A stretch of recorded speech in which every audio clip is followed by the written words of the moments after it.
1 Corinthians 9. Am I not free? Am I not an apostle? Have I not seen Jesus our Lord? Are not ye my work in the Lord? If to others I am not an apostle, yet at least I am to you.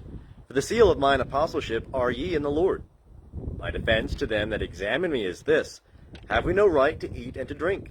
Have we no right to lead about a wife that is a believer, even as the rest of the apostles and the brethren of the Lord and Cephas? Or I only and Barnabas, have we not a right to forbear working? What soldier ever serveth at his own charges?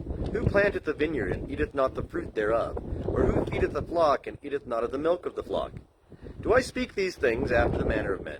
Or saith not the law also the same? For it is written in the law of Moses, Thou shalt not muzzle the ox when he treadeth out the corn. Is it for the oxen that God careth?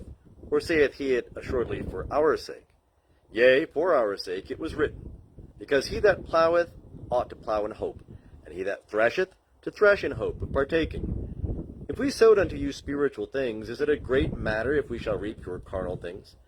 If others partake of this right over you, do not we yet more?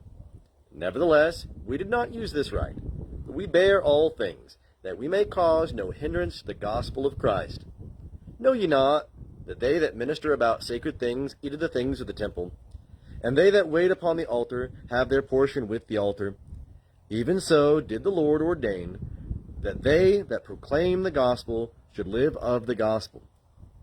But I have used none of these things, and I write not these things that it may be so done in my case, for it were good for me rather to die than that any man should make my glorying void.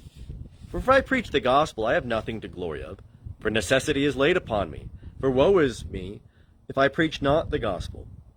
For if I do this of mine own will, I have a reward. But if not of mine own will, I have a stewardship entrusted to me. What then is my reward? That, when I preach the gospel, I may make the gospel without charge, so as not to use the full my right in the gospel. For though I was free from all men, I brought myself under bondage to all, that I might gain the more. And to the Jews I became as a Jew, that I might gain Jews. To them that are under law, as under the law, not being myself under the law, that I might gain them that are under the law. To them that are without law, as without law, not being without law to God, but under law to Christ, that I might gain them that are without law. To the weak I became weak, that I might gain the weak. I am become all things to all men, that I may be by all means save some. And I do all things for the gospel's sake, that I may be a joint partaker thereof. Know ye not that they that run in a race run all, but one receiveth the prize? Even so run, that ye may attain. And every man that striveth in the games exerciseth self-control in all things. Now they do it to receive a corruptible crown, but we an incorruptible. I therefore so run, as not uncertainly, so fight I, as not beating the air. But I buffet my body and bring it into bondage, lest by any means, after that I have preached to others, I myself should be rejected.